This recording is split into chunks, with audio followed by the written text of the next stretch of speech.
Belgium, officially the Kingdom of Belgium, is a country in northwestern Europe.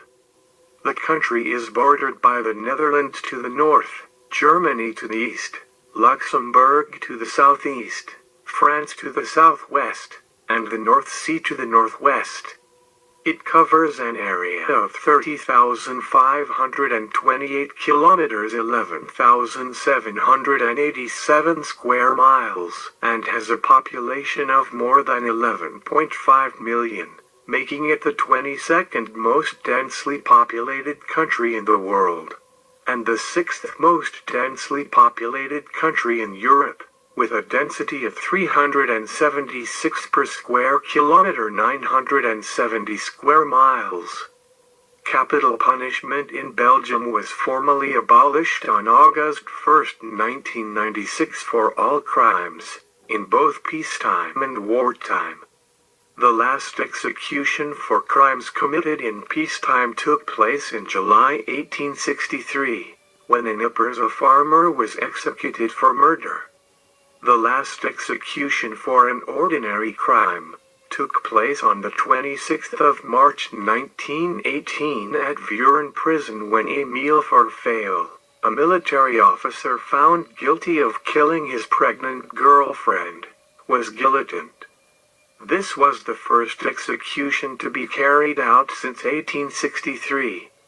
The guillotine that was used had to be imported from France. Between November 1944 and August 1950, around 242 people were executed by firing squad for crimes committed during the Second World War. 241 of them had been convicted as collaborators. A total of 2,940 persons were sentenced to death in this period, but only 242 executions were carried out. The last person ever to be executed in Belgium was the German war criminal Philip Schmidt on the 8th of August 1950, the camp commander of the concentration camp Fort Brandewijk.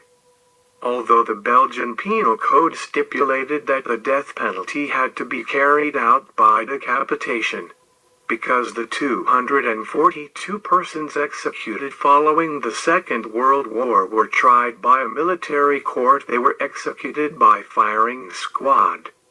On the 1st of January 1999, the 6th Protocol to the European Convention of Human Rights, forbidding the death penalty in all circumstances, came into force, and Belgium has also signed the second optional protocol of the International Covenant on Civil and Political Rights. On the 2nd of February 2005, the prohibition of the death penalty was included in the Belgian constitution. The last woman executed in Belgium was 45-year-old Florentine Giralt, who had been sentenced to death by a military tribunal for denouncing Belgian agents to the Nazis during World War II.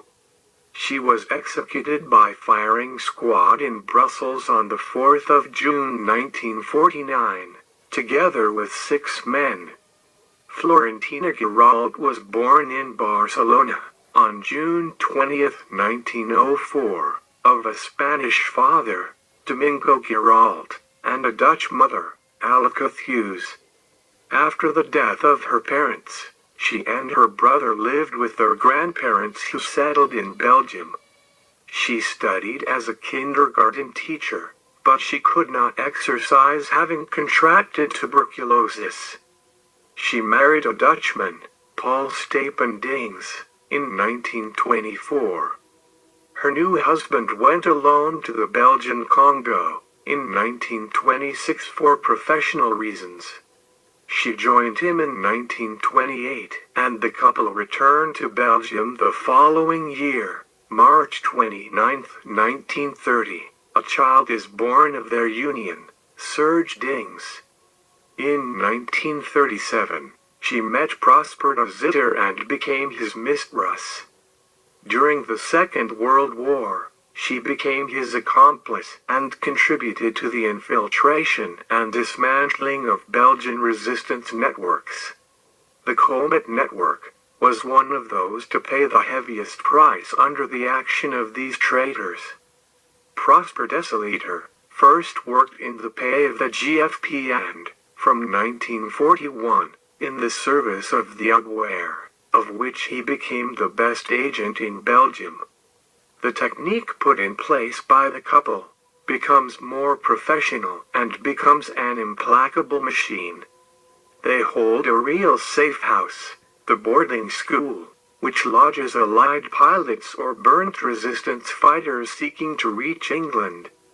They collect as much information as possible on the networks and their members, ask for the identity papers of people to exfiltrate on the grounds of providing them with false papers.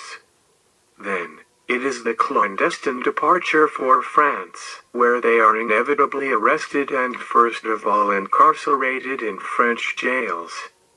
Their surrender to the German authority takes time, their extradition to Belgium also. During this time, they are not able to contact anyone so that everyone in the resistance networks is unaware that they have, in fact, been arrested. Perhaps already in 1940, and certainly in 1941, the couple is the subject of reports. The SOE even wishes to launch an operation in Belgium to neutralize these traitors. The Belgian government in exile opposed it, preferring to see them judged after the war. The fallacious safe house is stale. The couple disappears and reappears with new pseudonyms, new hideouts, and the sinister scenario can resume.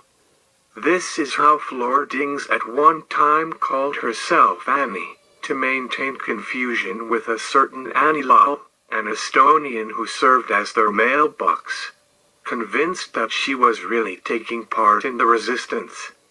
This skillfully maintained confusion will lead to the savage assassination of Annie Lal, on September 29, 1943. By the Belgian resistance who thought they had identified Florentine.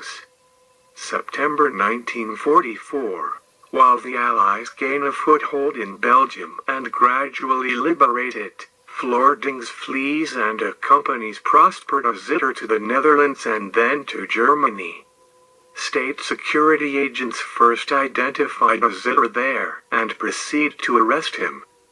The next day, June 28, 1946, it was the turn of Florentine to be arrested, extradited. She was imprisoned in the prison of Forest in Brussels. Their trial as well as that of two other accomplices begins on March 10, 1947 before the First French Chamber of the Council of War of Brussels. The couple and an accomplice were sentenced to death. The fourth defendant received a 15-year prison sentence. After appeal in cassation, appeal for clemency, Desolator was shot on September 17, 1948. Florentine and the accomplice sentenced to death are executed in Ixelles, almost 9 months later, the June 4, 1949. Florentine Giralt was the last of the 4 women sentenced to death and executed for acts of collaboration. Thank you for watching Death Row.